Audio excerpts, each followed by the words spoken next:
Hello, and welcome to Stories from the View, a podcast from the Pleasant View Senior Center in East Longmeadow, Massachusetts. On this podcast, we invite East Longmeadow residents to tell us stories about their lives and events. And today's guest is Sheila Goggin. And let's just say that Sheila is a resident who has taken the road less traveled. And here is your host, Mary Genowan Kaplan. Thank you, Eric. Good morning, Sheila. Good morning, Mary. Thank you so much for coming and being willing to share your story with our listening audience. So we're going to start with your family, because family is important to all of us. Tell us a little bit about them, please. All right, thanks.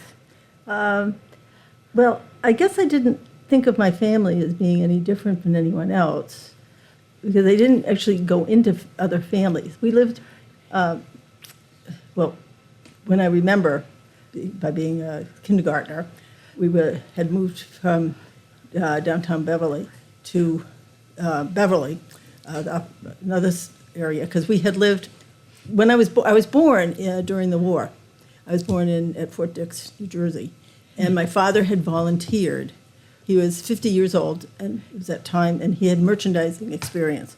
So the Army put him in charge of the PX at the Panama Canal. So consequently, I came along as a surprise. My mother was 48 years old when I was born. Surprise! Like a surprise. And she'd had a daughter 9 years before. So it was really, so I was a wee one during the World War II, but my father managed that. And I remember some things about it, even though I was little. I was 3 or 4 years old. And we were there until the end of the war. I mean, that was around the time I was there, but we stayed there for a while. And then we came back, and because my mother was born and brought up in Beverly, Massachusetts, and there was a house that was part of the family house. That's how we ended up living there. And then that's where I grew up and then went away after college. So more or less. So my mother was very important to me but I didn't realize it in my growing up period. She was a very interesting woman, and she was a person who sort of broke a lot of barriers in terms of, it could have been the Catholic Church, or it could have been just living her life. And my dad was quieter. He wasn't quite as social as she was. And we had a very quiet time, let's say that. You were a small family. We're very small, just the 2 daughters. And I didn't really know my sister as well because she was so much older. She had gone on to high school, then college, and then went away, got married, and I didn't get to know her till I was more of an adult. And then she was just the most precious person to me. And Maureen was a compliment to me, as my parents would say, my mother would say anyway, that my sister was very imaginative and loquacious, and Sheila was very technical. That's how my mother would describe me. And Maureen and I would look at each other and say, not exactly, but I was brought up in that kind of community. I didn't realize, however, how my parents struggled. They never showed it to me at all. In what way? My father, when he left the military, when he left the Army, and he left at a high rank for somebody who was a civilian, and he came back to the United States, he had worked, up until then, he had worked for a number of companies, including Kresge.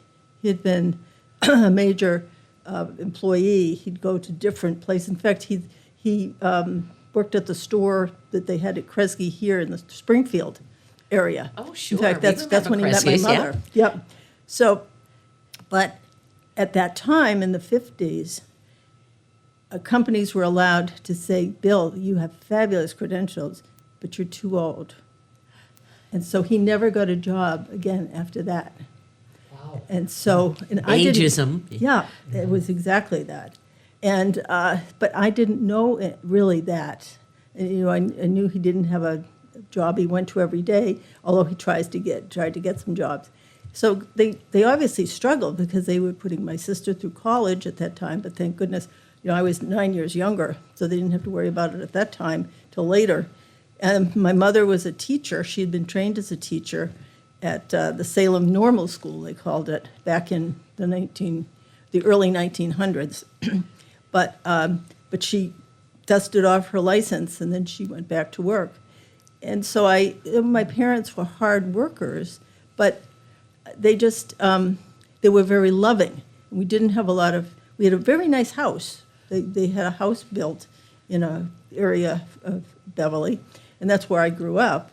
And it still exists today under new management, so to speak. Mm-hmm.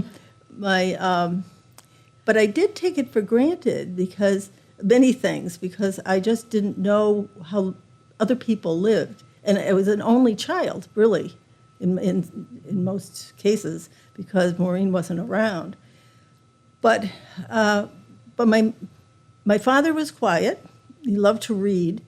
But what I've discovered recently, actually with friends here in East Longmeadow, when we had a conversation about our parents and what they were like, and then they said, how many people at this table, parents went to college?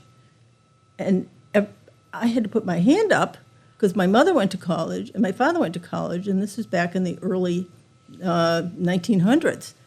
And they were all shocked because none of their parents were able to go to college. Mm.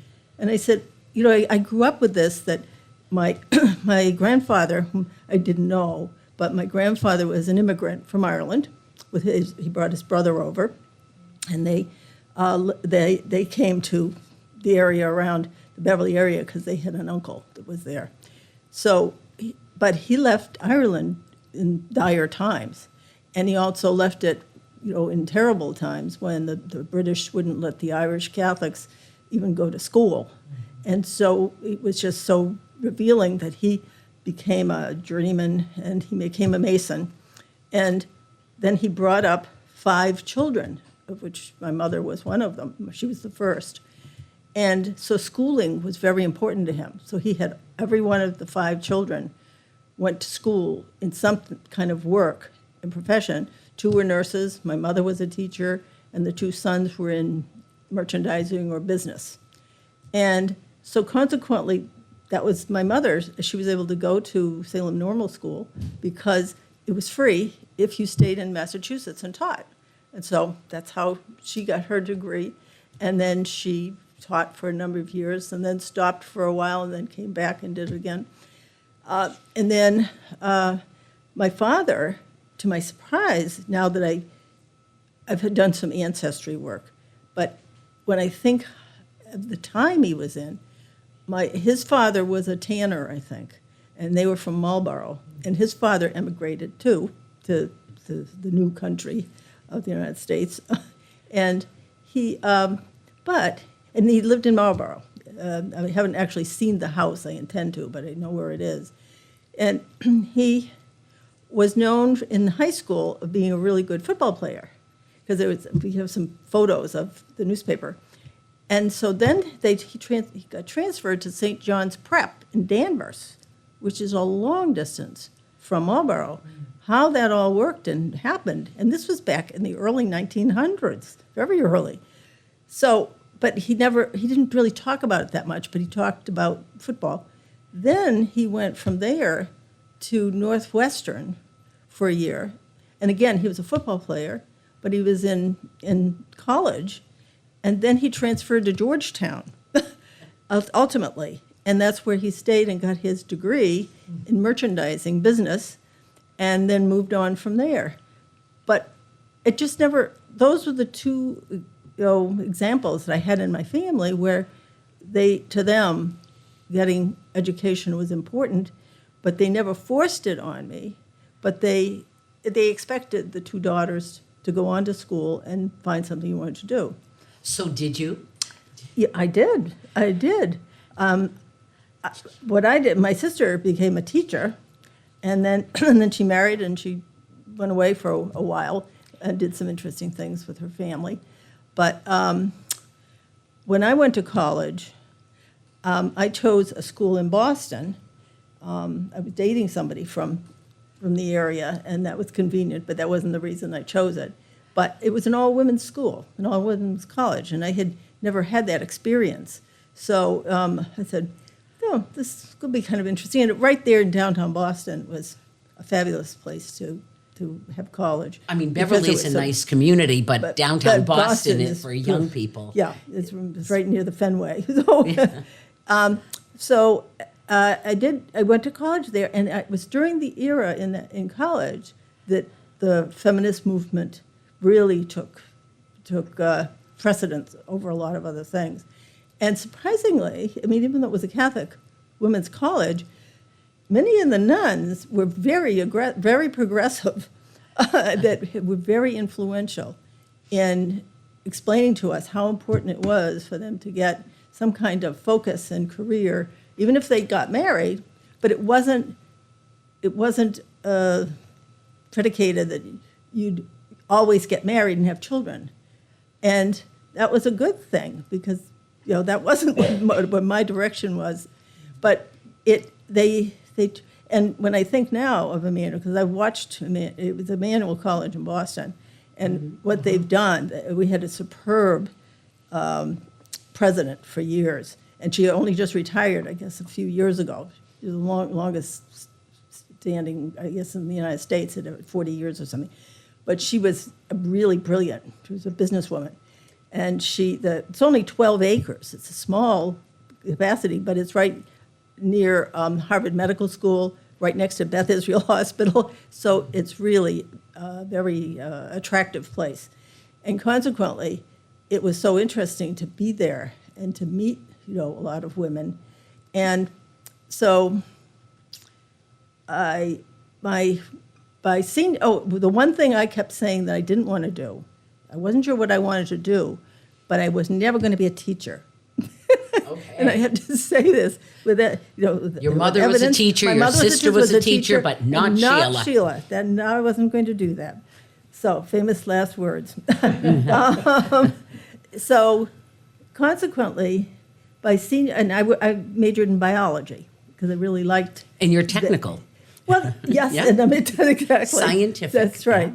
Yeah. And I found, and that was a hard course because it was biology and chemistry was my minor, and we had long lab days, and everybody out was floating around doing something else. But no, we Laying had to in do the our sun, organic. and you were in the lab. Yeah, we had 4-hour labs, but I did like it.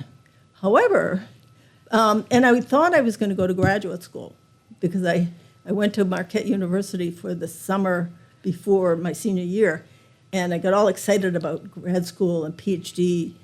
But when I got back in my last year, the first semester, it just seemed like a downer. It wasn't what I wanted, and I tried to do some experiments, and it wasn't really guided well. And I said, this is not what I want. I do not want this. I don't want to go to school for a while. I've had enough schooling. The dilemma for me then was, well, then what was I going to do? My roommate was going to medical school.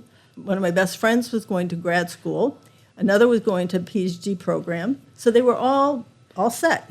Sheila's there flailing around, wondering and crying because it was just scary for me. What was I going to do? I'd never not done something in my life. Well, my sister and her husband had worked for the USAID in Paraguay. In fact, they had a son that was born down there. And they said, Sheila, have you ever thought about going in the Peace Corps? And I said, the Peace Corps? And they said, yeah, they couldn't do it because they had children at the time, and they didn't allow them. But they were down there in another capacity. So Maureen said, well, why don't you think about it? I said, okay. But fortuitously, that spring, I think it might have been early April or something, there actually was a recruiter for the Peace Corps that came to Emmanuel, of all things.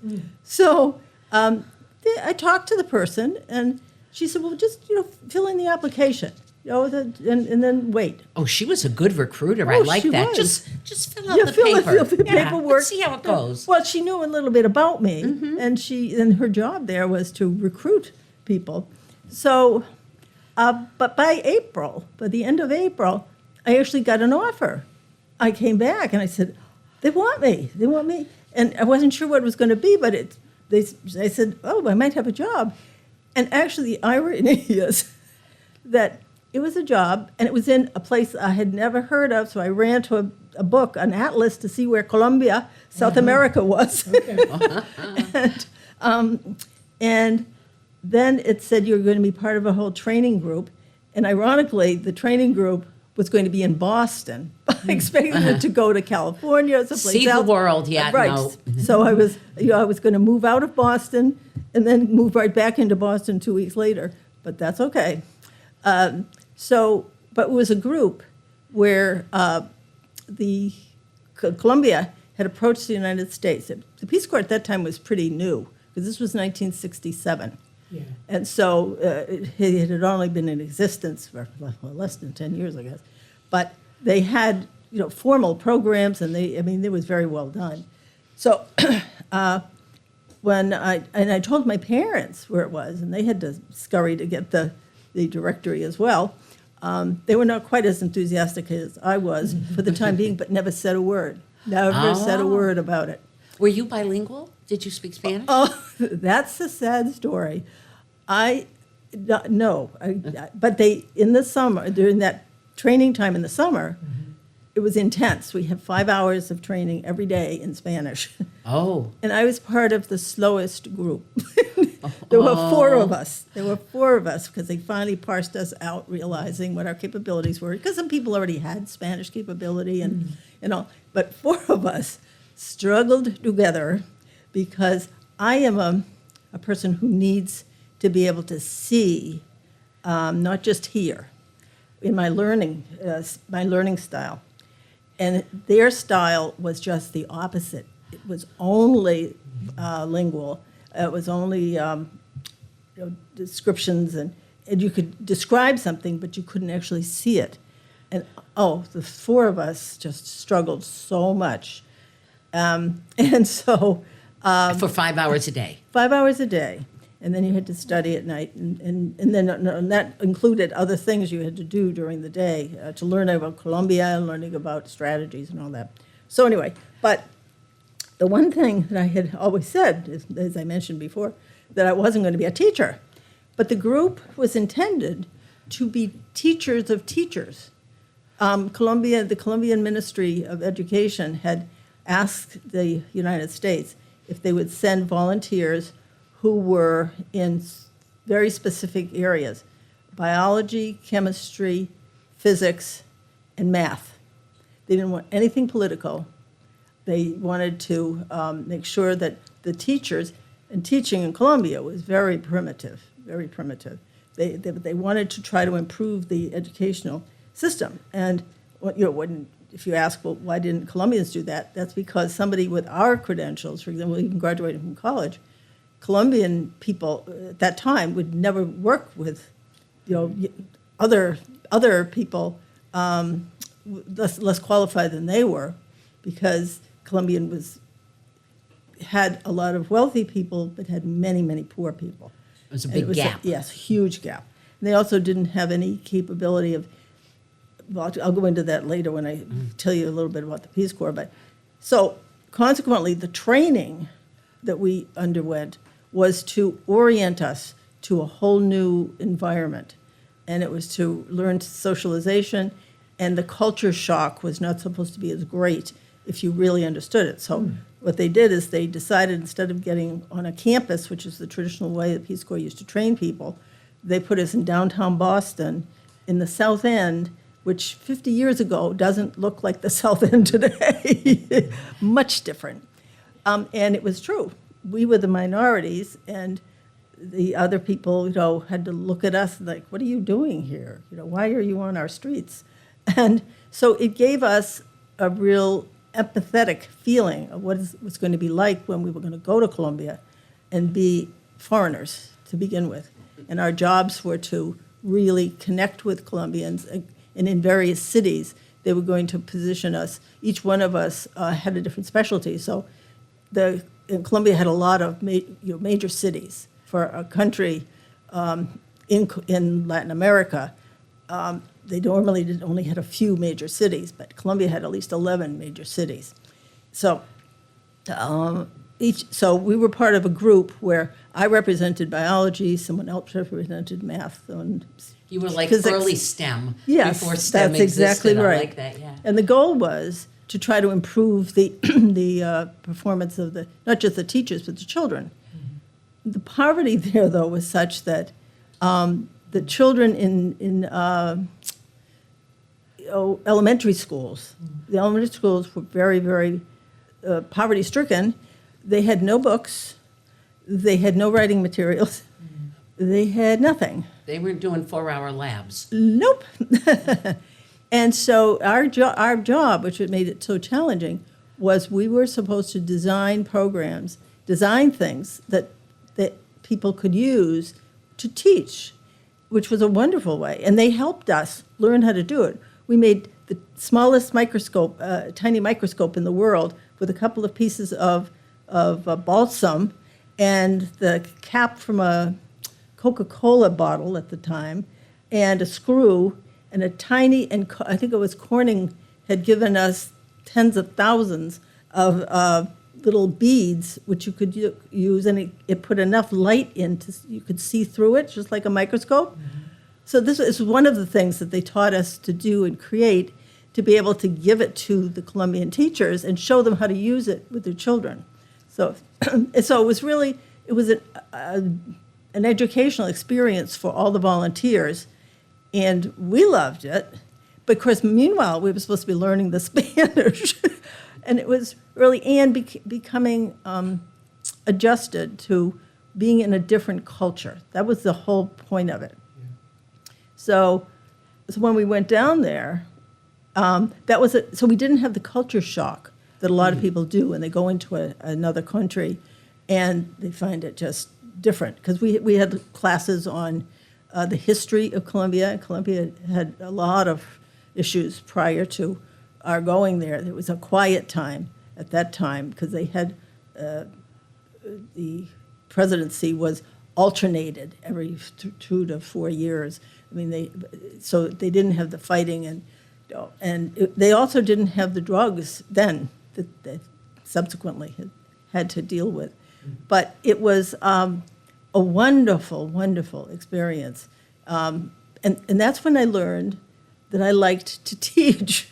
I remember the day I was teaching. You fought it for as long as you could. I did. And this was, I think, because it was only a two-year tour, and I was on the second part of the second year. And I was thinking, now, what do I want to do when I go back to the United States? But I remember the day that I decided I wanted to teach, I had a group of nuns. There were probably 10, 20 nuns that were my students at that time. And they were having such a good time. So you're in Colombia now? I was in Colombia. Oh, good. Going back. I was in Colombia, and it was, let's say, in maybe March or April, of the last year that I was going to be there. And I remember, and this was, I was speaking Spanish, and by that time I had learned a lot of Spanish, because the Colombians were wonderful. You could speak poorly, but they tried to help you. They didn't mock you. No, not at all, because they wanted to learn. Mm-hmm. And so consequently, over a period of time, when I had to write out all my lessons and all that, I learned how to speak much better Spanish. Nobody would ever assume that I was a Colombiana, but but I remember watching these students working and being so enthusiastic, and I said, I like this. This is nice. So then that's how I actually ended up. I left Colombia that summer of '69, and a lot was going on. So this was a tumultuous time in the United States. And in fact, that was the reason we had a large cohort, because it was an alternative service for the men. And I didn't realize how few women were in my group. We might have had 7 women out of the 35 people. Mm-hmm. But it was, and that's where there was a way that I had no brothers or anything like that when I was growing up. But I got to know men in a way that they were such good friends of mine. It wasn't always that some romantic situation popped up. It was really a very nice way to, and I had gone to an all-women's college. Right. So for me, this was a good experience to make friends with a lot of men and I felt a peer, and that was the important thing. Right. Because for the rest of my life, that's how I had to kind of. And where did you land after you left Columbia?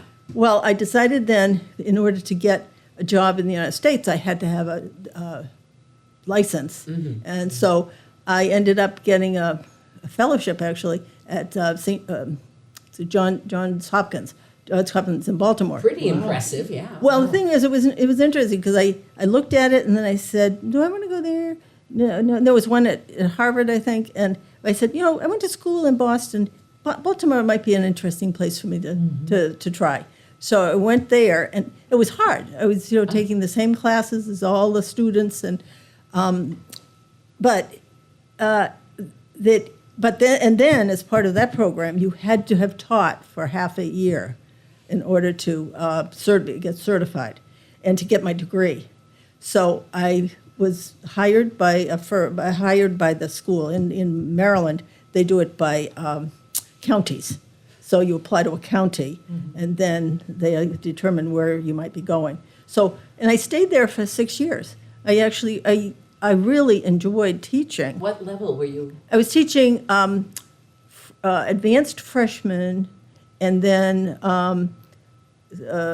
sophomores. Sciences. So it was only biology. Ah, it was okay. just biology. Good. Yep, that was my specialty, and I did very well. The students loved it. My chairman loved it, which I didn't know till years later. But And you probably had real equipment and not balsa wood and little beads. it was yes, it was very different, very different. But I also added, an element of a person who hadn't always been teaching in my life, and I had experiences that other people hadn't had. So, but the interesting thing there was I taught for 6 years there, and I wasn't sure, whether, I wasn't sure whether that's really what I wanted. It seemed like, I know what it was. I saw the students all the way through to June from September. Then they went to the high school, and then I didn't see them again. And it became sort of sad because I didn't know what they did and how they, matured you were and all that. connected. Yeah, I was. And it just seemed as if that's not what I wanted to do. And consequently, after the 6 years, I decided I'd like to do something else related. So I spent a part of a summer when I was living in Baltimore going to a program. And I had a chance to go and work for the National Science Foundation for just, maybe a month or two. And I said, this is fun. I'd like to do something with adults. It would be nice. And so I was introduced to a program at BU, which was science communications. And so I applied, and I was accepted, and it got me back to Massachusetts, which was nice because my parents were getting older, and so it gave me the chance to come back with a reason. And so I ended up going to Boston University when they didn't even have a whole school. They had a school of journalism, but we were specialists. We were the odd child because it was specifically for technology. You were going to be learning how to be a journalist and dealing with science and technology. And so the person who founded it, founded the program, was really a forward thinker because now that's really very popular nowadays. But it gave me the skills, and I didn't want to be a journalist. That I knew that from the beginning. Most of the people in my group, all of whom had some kind of background in science or writing or doing something, I wanted to learn how to write better, and I also wanted to go into a career where I could deal with adults. And so by this time, this is the 1970s? Yes, it was. Okay. Yep. Okay. Yep. So consequently, that was a turning point for me. Not only did I meet some people that I still are very close to today, but it gave me an opportunity to see other opportunities that then moved me on to the different jobs that I had. Because I was being more skilled in writing and not being afraid to pick up the phone and ask, an editor if I could write a story for his newspaper, and not be afraid if he said, "No, thanks, we don't want you." You learned cold calling. We did. Nice. Absolutely. Absolutely. And and then I also learned that there was time, because it was a very well-run program, because we had a realistic goal. Every Friday, you had to have, I don't know whether it was 600-word story or whatever, it was a publishable story. And, oh, man. Pushed you, yeah. Yes, it did. It pushed you, because that was only one of the 5 subjects. You were also taking courses in 5 subjects. And I remember staying up all night one night in my apartment, and then getting it, to the editors, because they had an editorial board, and then they would critique your work. And so it was designed to build you the bridge into business. You couldn't just be a nice person and have, nice words. What are you doing, or why is this, and how is it well written? You probably had a whole portfolio ready. And that was what was demanded of you. In fact, you had to publish an article in some form in order for you to graduate, and with this program. But BU's School of Communications didn't do that for their people. They didn't, and I always thought that was strange. Why not require them? But anyway, that wasn't my business. We were another group. So that gave us the fortitude to pursue it. Now, I wasn't interested in becoming a journalist. That was not my goal. Everybody else's was, and a number of them have done very, very well themselves. But mine was to make a transition to another kind of work experience. So I was hired by the publisher who started the program. He introduced me to his wife, who worked for him, and he had a technical publishing house. And I didn't want to do the journalistic part, but she had a conference group that she had started, and she was doing the publishing of a magazine, a new magazine, and she needed somebody to coordinate various conferences that they were going to start running for the high-tech companies in California and in the Boston area, in Massachusetts. And so her husband said, I think I have somebody that might be interested. You'd be interested in, because she's had teaching, she's had other experiences, she was in Peace Corps, she did all these things. So I was hired by Susan, and that was sort of a groundbreaking for me, because then, of course, I had to work 90 hours a week because I was doing all the work. I had to write all the promotion, and I had to start talking to the convention centers about, did you have an opening so we could have this for this program? And you were a giant event planner, an I was. educational event planner. That's exactly what I was, in technology. But I found it interesting because the first thing I asked was, can I go into one of the plants? What are circuit boards? I don't know. Can you take me into a plant? So I went to the plants, and they could show me, and I was fascinated by it.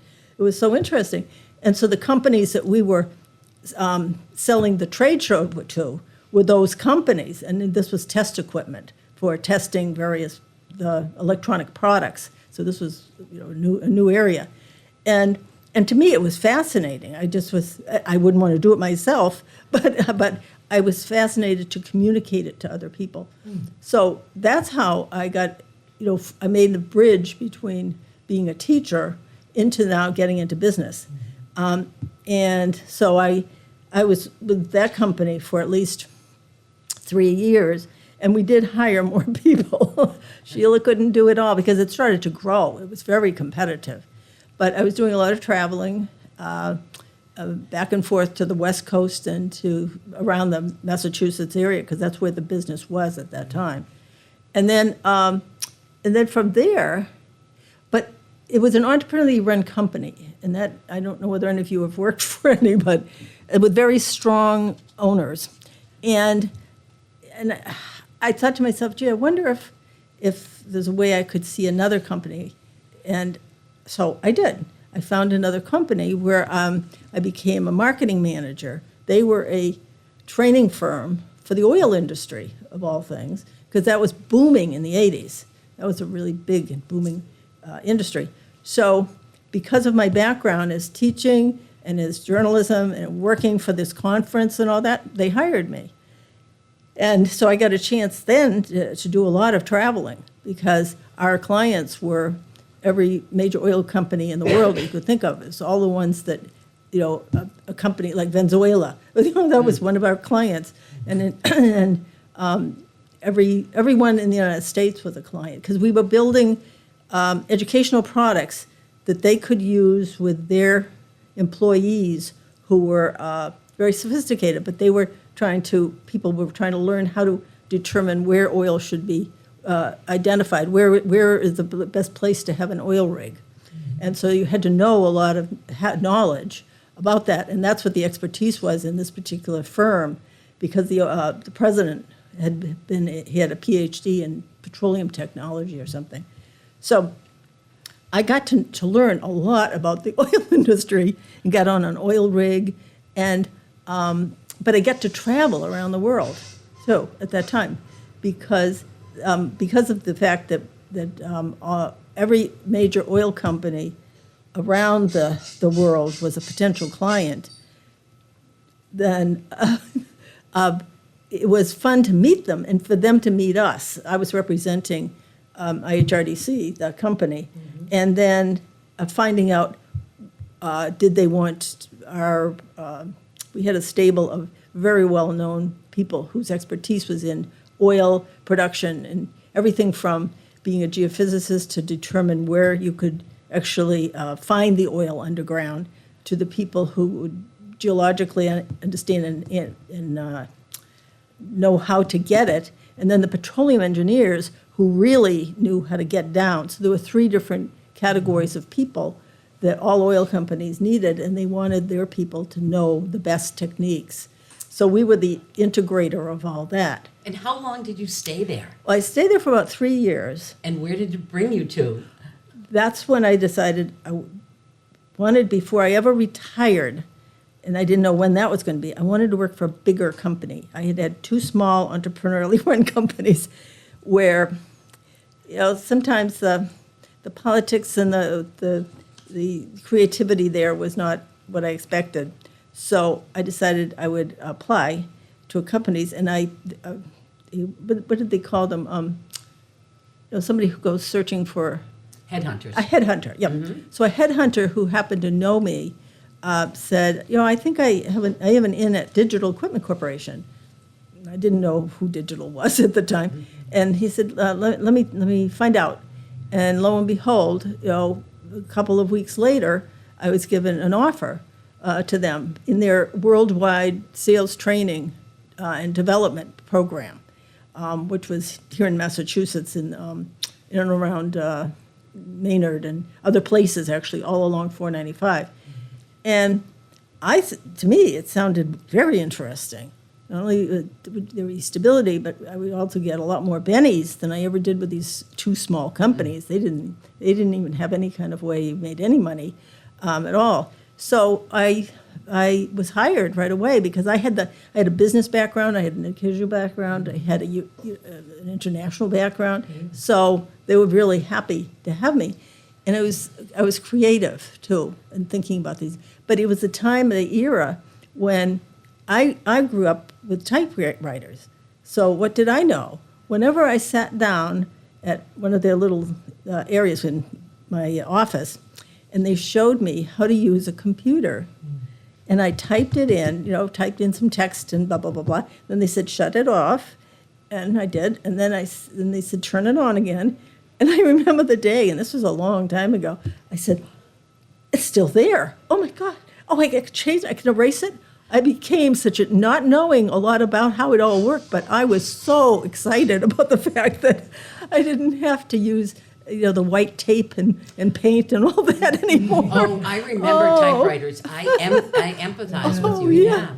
And you were immersed in that technology. Oh, my gosh. It was so exciting that, and then from then on, and so my job and by that time, and that was one of the high points. At the time, it was Digital was a huge company. It had over 200,000 people all around the world. And then it started to, as all the companies did in that industry, it was starting to slow down and everything. And I stayed with them for 15 years. And it was 15 years of different kinds of things that I did, but I had an opportunity to do all kinds of things. And I think that's why they kept me when they were going through all the time. It was a dreadful time, and people who are facing that today, my heart goes out to them because I know what it's like. And one summer, both my husband, he was working for maybe Raytheon at the time, I can't remember. We both thought we were both going to be laid off that summer. And it was a really trying time. And it ended up that neither one of us was let go. But it was, my heart goes out to people who have to face that now or can't find jobs. Now, they have more opportunity to find jobs. We used to go to the Boston Globe to look for ads for companies. That's what you do on Sundays. Yeah, We used that's to right. look in the That's want right. ads, yeah.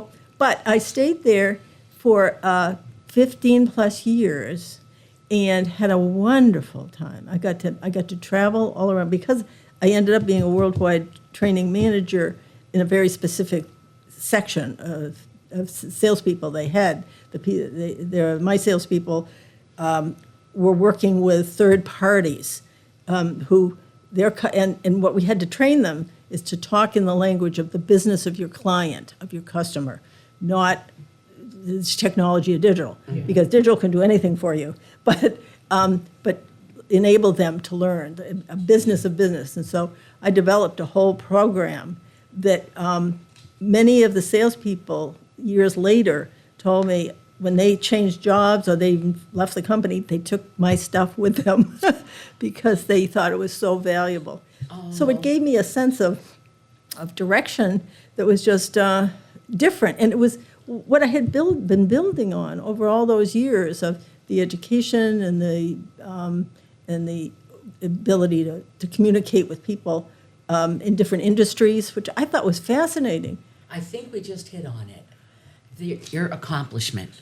And really? What you did was you were, in a quiet way, behind the scenes, setting the groundwork for others as you were mentoring them even after they left right. with the tools that you developed. That's really true. And Sheila, that was very rewarding to me. Your story has been so inspirational. I think The Road Less Traveled is the perfect stop nice. for this moment because thanks. we're a little short of time. I apologize.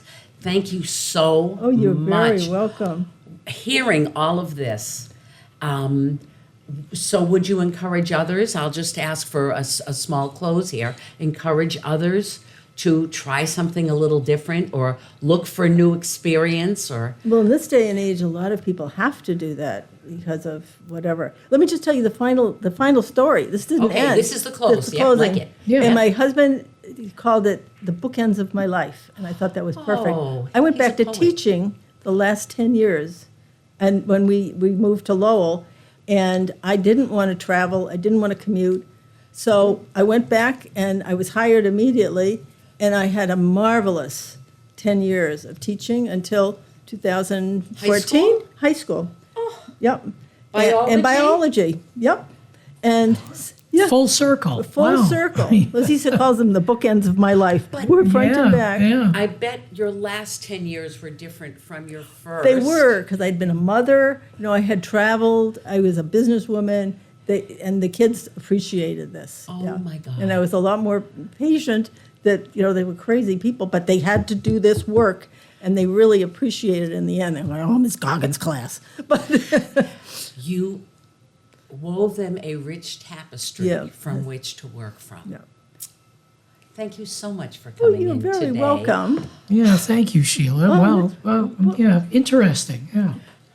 I want to hear more. I mean, we didn't even might talk have to do about. this again. Yeah. Well, you see, that's why I don't you know, think of you myself got as that different. You got married, you had a family, there was all that in between, too. Well, I had a very Yeah. supportive husband who told me, I don't expect you in the kitchen all the time. I said, don't worry about that. And then, and also, he frequently took the role, because his first daughter, he was divorced. And so he missed all the opportunity to take care of her. So he loved being with Rebecca. So I've made the most of my life. And now, I'm hoping it continues in interesting ways, but a little bit, less dramatic than I've had in the past. Right. Well, what an interesting story. Thank you so much, Sheila, for being here. Yeah, because that's my story. So when people ask me, what did you do for a living? I can't put it into a, now I can now direct them to the your, link. That's right. Right. So you're helping here me. It is. Yeah, No, you're helping me now. Absolutely. Yeah. So, All right. Well- Well, thank you so much you're for very coming in. welcome. Yeah. Thank you for inviting me. Yeah. Sheila was very nervous that this wasn't going to go well, but it ended up She working did it out. all. Yeah, she really did. She really did. So that wraps up another episode of Stories from the View. We again thank Sheila Goggin for being here today. The Stories from the View podcast, it's available on the LCAT 01028 channel on YouTube, and we're also on Spotify. If you have a story you'd like to share on the program, contact Pleasant View Senior Center Director Emily Constantino by stopping by the Senior Center, or you can call Emily at 413-525-5436, or you can send Emily an email, emily.constantino@eastlongmeadowma.gov. Thanks for listening, and we'll see you next time on Stories from the View.